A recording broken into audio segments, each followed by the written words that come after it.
Era uma noite qualquer, em Ribeirão Pires, e eu estava na CBC, fazendo minhas rondas na mata, sozinho de moto, das 22 às 6.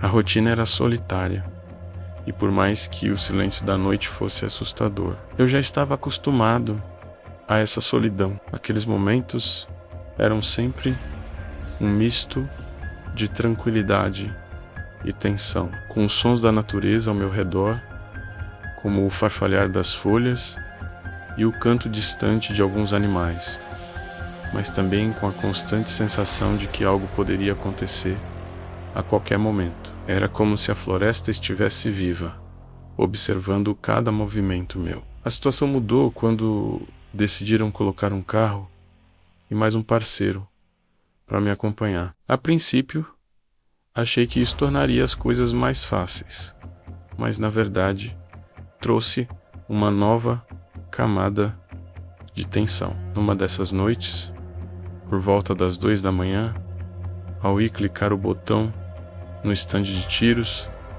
descemos do carro para registrar nossa passagem. O ar estava gelado e eu podia sentir a umidade na pele, como se a própria natureza estivesse me envolvendo em um abraço frio e úmido. A escuridão era absoluta, um manto pesado que parecia engolir tudo ao nosso redor. A lua estava escondida atrás das nuvens, e a única luz vinha da lanterna que carregávamos. Era um cenário que poderia facilmente fazer qualquer um se sentir vulnerável. Eu me lembro de olhar para o meu parceiro e ver a mesma inquietação nos olhos dele. Havia algo no ar, uma eletricidade que deixava tudo mais intenso. Quando me virei para voltar ao carro, a cena que vi me congelou o sangue. Meu parceiro estava com a arma em punho,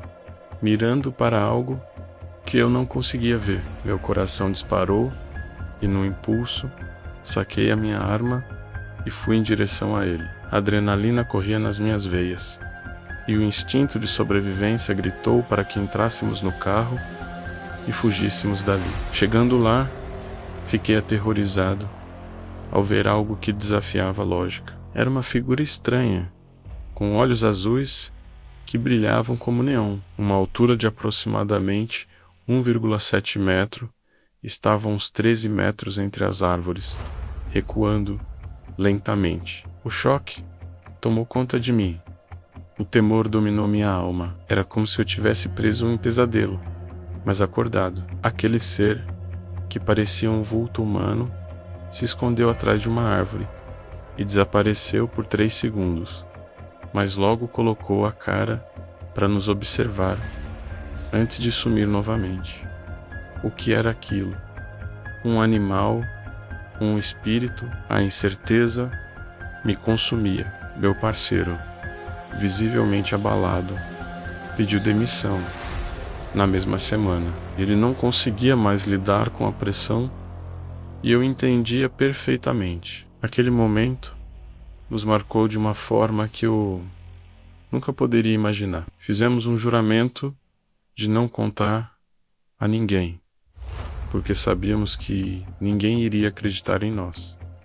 A incredulidade seria a nossa maior inimiga. A ideia de que alguém pudesse duvidar da nossa experiência era aterrorizante, como se a própria realidade estivesse se desintegrando. Após aquele evento, nunca mais fui o mesmo. Perguntei ao meu parceiro por que ele não disparou, e ele respondeu que estava paralisado, como se uma força inexplicável o dominasse. Eu também me senti assim, mesmo armado até os dentes. A cena era aterradora e eu estava completamente impotente diante dela. O medo era palpável e eu sabia que a partir daquele momento nada seria igual. Pedi transferência, mas não consegui. Então comecei a agir de forma rebelde para sair, e assim foi feito. Essa experiência nunca saiu da minha mente. Fiquei realmente traumatizado. O riso se tornou raro. Evito fotos e tenho poucos amigos. Aquele evento me transformou de uma maneira que eu nunca poderia imaginar. Eu costumava ser uma pessoa extrovertida, cheia de energia, mas agora me sentia como uma sombra de quem eu era. Cheguei a abandonar o Brasil, mas essa lembrança me persegue para sempre.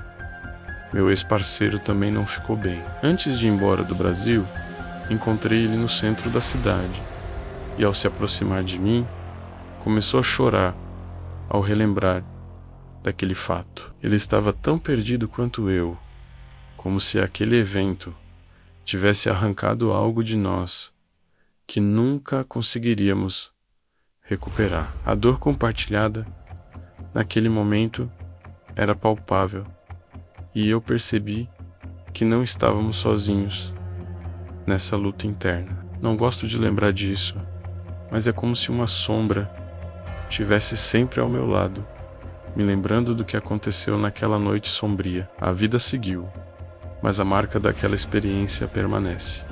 Um eco constante de um medo que nunca se foi. Às vezes fico pensando se um dia conseguirei superar isso, ou se essa sombra sempre fará parte de mim. É uma luta diária, e mesmo que o tempo passe, a lembrança daquela noite continua viva. Um lembrete constante da fragilidade da vida e do desconhecido que nos cerca.